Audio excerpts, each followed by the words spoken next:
नमस्कार दोस्तों, स्वागत है आपका हमारे यूट्यूब चैनल में। तो यहाँ पे आज हम बात करने वाले हैं इकाई 6 में जो उपन्यास लगे हुए हैं उन सारे उपन्यासों पे। सबसे पहले उपन्यास पे आज हम चर्चा करेंगे देवरानी जेठानी की कहानी। मित्रों, ये जो उपन्यास है ये पंडित गौरी दत्त शर्मा के द्वारा लिखा गया, 1870 में उपन्यास लिखा गया। अगर हम कालक्रम की दृष्टि से देखें तो इस कालक्रम की दृष्टि के आधार पर इस उपन्यास को पहला उपन्यास भी माना जाता है। हम प्रश्नोत्तरी के माध्यम से यहाँ से जुड़े हुए जो स्थितियां हैं, परिस्थितियां हैं, उनके बारे में वर्णन करेंगे। देवरानी जेठानी की कहानी जैसा उपन्यास जो हमारे एनटीए नेट के पाठ्यक्रम में लगा हुआ है अपनी महत्वपूर्ण भूमिका रखता है। और इस उपन्यास में अगर हम बात करें तो पंडित गौरी दत्त शर्मा जी का नाम आता है। 1836 लुधियाना पंजाब में इनका जन्म हुआ। 5 वर्ष की आयु में इनके पिता का देहांत हो गया, निधन हो गया। मेरठ में आकर इनकी शिक्षा दीक्षा पूर्ण हुई और इस उपन्यास का लेखन कार्य इन्हीं के कर कमलों से हुआ। चलिए प्रारंभ करते हैं प्रश्नोत्तरी के माध्यम से। पहला प्रश्न जो हमारे पास में यहाँ पे है, इस पहले प्रश्न की चर्चा करेंगे। देवरानी जेठानी की कहानी का प्रकाशन वर्ष मैंने आपको बता ही दिया, 1870 माना जाता है। इस उपन्यास की जो स्थितियां परिस्थितियां हैं वो भी अपने आप में महत्वपूर्ण हैं। और इसके लिए जो दूसरा प्रश्न है वो है, किन लेखकों ने देवरानी जेठानी की कहानी को हिंदी का प्रथम उपन्यास माना। ये प्रश्न खड़ा क्यों हुआ? 1882 में जन्मे 1882 में प्रकाशित एक उपन्यास परीक्षा गुरु, जिसको अंग्रेजी के ढंग का मौलिक उपन्यास आचार्य रामचंद्र शुक्ल ने अपने इतिहास में माना। 1929 का हिंदी साहित्य का इतिहास जो आचार्य रामचंद्र शुक्ल के द्वारा लिखा गया, उसमें 1882 में प्रकाशित उपन्यास को ही हिंदी का पहला उपन्यास माना गया। लेकिन यही समस्या आगे बढ़कर के जब बढ़ चढ़ करके समस्या भाग लेती है तमाम सारे साहित्यकारों के द्वारा, जब हिंदी साहित्य इतिहास लिखा जाता है तो इसका द्वंद्व छिड़ता है और इस उपन्यास देवरानी जेठानी की कहानी को हिंदी का पहला उपन्यास माना जाता है। विकल्प हमारे पास में 4 हैं। इनमें से जो सही उत्तर होगा वो होगा सी ऑप्शन, यानी पुष्पपाल सिंह और गोपाल राय दोनों को ही इस उपन्यास के लेखन के लिए, इस उपन्यास को पहला उपन्यास मानने के लिए जाना जाता है। इसके बाद में हम पुनः चुनाव करते हैं। उपन्यास की विषय वस्तु क्या है? उपन्यास पे अगर हम चर्चा कर रहे हैं तो उपन्यास की विषय वस्तु पर भी हमें जानकारी चाहिए होती है। राजनीतिक व्यंग्य है, पूंजीवाद का विरोध है, अंग्रेजों के प्रति तीखा प्रहार है, या फिर स्त्री शिक्षा है। मित्रों, ये वीडियो अपलोडेड है, ये आपको, लेकिन आपको ये प्रश्नोत्तरी के माध्यम से भी सॉल्व करना है। यहाँ पे आप अपने अपने उत्तर अगर लिखते हुए चलेंगे तो शायद आपको समस्याओं का निदान होता रहे और आपका मूल्यांकन कार्य भी होता रहेगा। तो इसमें जो व्यंग्य किया गया, जो विषय वस्तु के रूप में है, वो है डी ऑप्शन, स्त्री शिक्षा। स्त्री शिक्षा की अगर हम बात करें तो इसमें देवरानी और जेठानी दो स्त्रियां हैं। दोनों स्त्रियों के बारे में वर्णन किया गया है।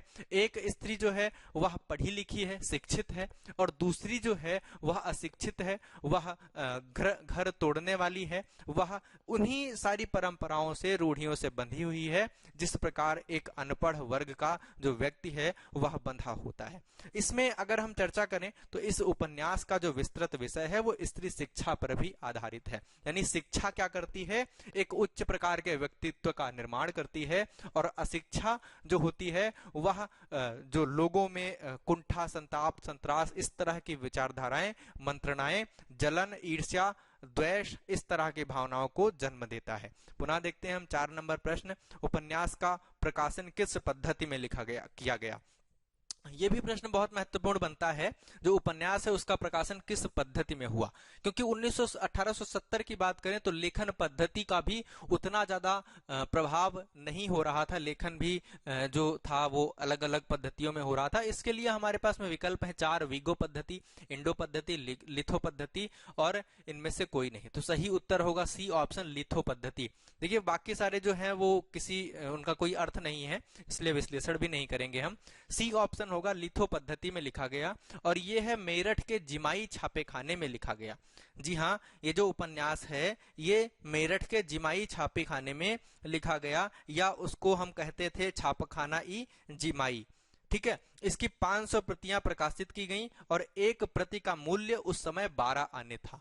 जी हाँ मित्रों, उस समय एक प्रति का मूल्य जो था वह 12 आने था। पुनः चर्चा करते हैं हम अगले प्रश्न की। 5 नंबर प्रश्न, उपन्यास की प्रतियां कहां रखी गई? तो मित्रों आपको बताना है कि उपन्यास की प्रतियां कहां पे रखी गई। उपन्यास की प्रतियां जो थी वो कहां है? हमारे पास में जो 4 ऑप्शंस हैं उसमें से लिखा हुआ है national theatre Calcutta, national theatre Delhi, इसके बाद में जो पुणे संग्रहालय ऑप्शन हमारे पास में है, या फिर उत्तर प्रदेश हिंदी संस्थान। एक उत्तर का चुनाव करें, सही उत्तर उपलब्ध कराएं, देखते हैं कौन सा बिल्कुल सही उत्तर के रूप में यहाँ पे होगा। तो सही उत्तर जो होगा वो होगा ए ऑप्शन, यानी नेशनल लाइब्रेरी कोलकाता। कोलकाता के नेशनल लाइब्रेरी में इस उपन्यास की प्रतियां सुरक्षित हैं। पुनः देखते हैं हम, देवरानी जेठानी की कहानी का उपन्यास पुनर्प्रकाशन किस लेखक ने किया। ये देखिए पुनर्प्रकाशन भी इसका हुआ, पुनः दोबारा से प्रकाशन हुआ, तो उसके लिए जो नाम आता है वो है गोपाल राय, यानी बी ऑप्शन सही होगा। अब हम उपन्यास के कथानक की चर्चा कर लेते हैं। ये हमने उसकी बेसिक जानकारी आपको 6 प्रश्नों के अंतर्गत बतलाई। ये उपन्यास है, इसमें जो परिवार है वो मेरठ का एक अग्रवाल परिवार है, और यहाँ पे एक जो उसके महत्वपूर्ण जो नायक हैं उपन्यास के मुख्य पात्र के रूप में, तो वो प्रश्न में हमने रखा हुआ है। मेरठ के अग्रवाल परिवार के व्यक्तित्व का नाम आता है मुंशी टिकत नारायण, दौलत राम, पार्वती या फिर सर्वसुख अग्रवाल। तो सही उत्तर के रूप में होगा डी ऑप्शन, सर्वसुख अग्रवाल जो है, लाला सर्वसुख अग्रवाल, उन्हीं को उपन्यास का मुख्य पात्र के रूप में माना जाता है। यानी एक रईस घराना जो है उस समय मेरठ के जो परिक्षेत्र का, उस रईस घराने के परिवार का यथार्थ अभिव्यक्तिकरण इस उपन्यास के अंतर्गत, कथानक के अंतर्गत किया गया है। इसमें मेरठ सबसे महत्वपूर्ण बिंदु है, और मेरठ का ही जो एक अग्रवाल परिवार है उसके वर्णन इसके अंतर्गत किए गए हैं। पुनः देखते हैं, बाल विवाह, विवाह में फिजूल खर्ची, स्त्रियों का आभूषण प्रेम, स्त्री शिक्षा आदि पर प्रकाश डालने वाला उपन्यास। देखिए ये उपन्यास हमें कंफ्यूज कर सकता है, क्योंकि यहाँ पे जो सारी चीजें हमने वर्णित की ये समाज की सामाजिक परिस्थितियों को वर्णित करती हैं। और देवरानी जेठानी की कहानी हम उपन्यास पढ़ रहे हैं, तो इसका उत्तर टिक करना हमारे लिए बहुत कठिन नहीं है, लेकिन अगर ये स्वतंत्र रूप में एनटीए नेट में पेपर क्वेश्चन आता है तो शायद हम इसमें थोड़ा सा द्वंद्व हो जाए। तो इस उपन्यास के अंतर्गत कौन कौन से विषय वर्णित किए गए हैं वो हम देख लेते हैं एक बार। इसमें बाल विवाह और विवाह में फिजूल खर्ची, स्त्रियों का आभूषण से प्रेम, स्त्री शिक्षा जो गृह कलश का कारण बनता है आभूषण प्रेम, और स्त्री शिक्षा, ये दो भाइयों के बंटवारे को भी सार्थक बना देता है। जी हाँ, जो उसमें एक छोटे लाल जो छोटे या नन्हे कहे जाते हैं, और दूसरे जो उनके बेटे हैं वो छोटे और बड़े दोनों ही बेटों का जो गृह कलह से उनका, एक को दुकान मिलती है हिस्से में, एक को घर हिस्से में मिलता है, दोनों का बंटवारा हो जाता है। और बंटवारे की जो स्थितियां हैं बहुत ही यथार्थ अभिव्यक्तिकरण, यानी बहुत छोटी छोटी बारीक से बारीक बातों को इस उपन्यास में गौरीदत्त शर्मा जी ने रखने का प्रयास किया है। सही उत्तर के लिए हम देखते हैं 9 नंबर प्रश्न, ए ऑप्शन होगा, इसमें कोई द्वंद्व नहीं है। लेकिन देवरानी जेठानी की उपन्यास में पढ़ी लिखी और सुशिक्षित रूप में कौन है। देखिए दो स्त्रियां हैं, एक देवरानी है यानी छोटे भाई की जो स्त्री है, एक जेठानी है जो बड़े भाई की स्त्री है। अगर हम छोटे भाई की बात करें तो बड़ा बेटा जो है वो दौलत राम उसका नाम है, और छोटा बेटा है जिसको छोटे लाल या नन्हे कहा जाता है, इसलिए दोनों बेटों के नाम है। तो बड़े बेटे की जो पत्नी है उसको जेठानी, और छोटे बेटे की पत्नी जो है वो देवरानी, आपस में दोनों महिलाओं का जो रिश्ता है।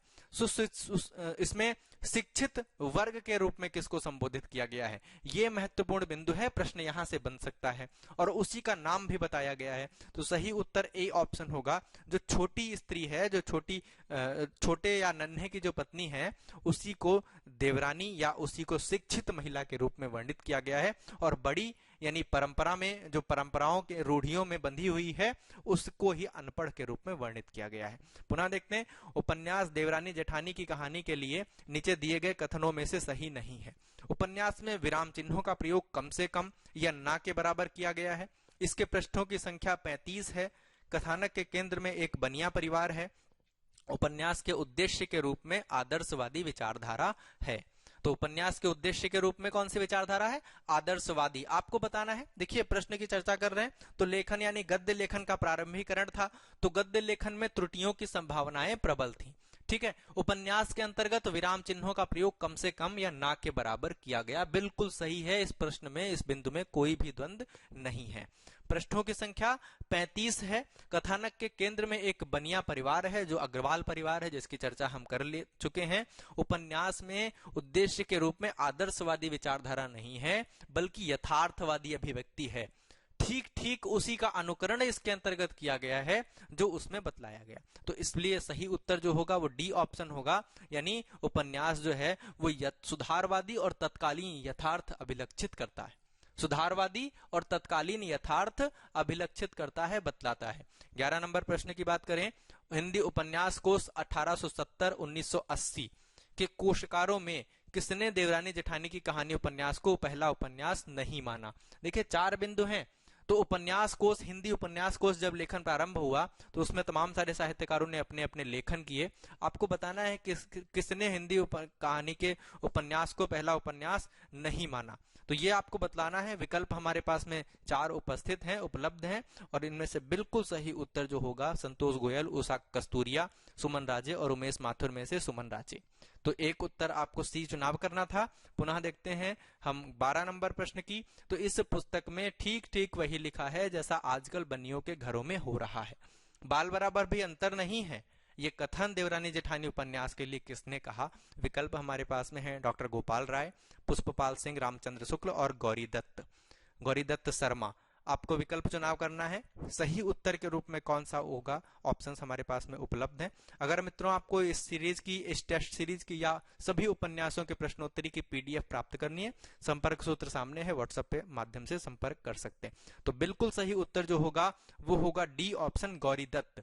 इसमें गौरी दत्त ने स्वयं इस उपन्यास की भूमिका के रूप में इस बात को वर्णित किया है कि इस पुस्तक में ठीक ठाक वही लिखा है जैसा आजकल बनियों के घरों में हो रहा है। बाल बराबर भी अंतर नहीं है। ये बाल बराबर भी अंतर नहीं है, ये वहां की यथार्थ अभिव्यक्ति के लिए ठेठ भाषा का प्रयोग जो उपन्यास में किया गया उसका भी अभिव्यंजन कर रहा है। 13 नंबर प्रश्न की चर्चा करते हैं। देवरानी जेठानी की कहानी उपन्यास किस अंग्रेज को अत्यधिक पसंद आया? इसके लिए 200 पुस्तकें खरीद ली गईं और उन्हें 100 रुपए भी पुरस्कार स्वरूप दिए गए। तो उसके लिए हमारे पास में 3 ऑप्शन उपलब्ध हैं। विलियम कैरे, लॉर्ड मैकारे, एम केम्सन, इनमें से कोई नहीं।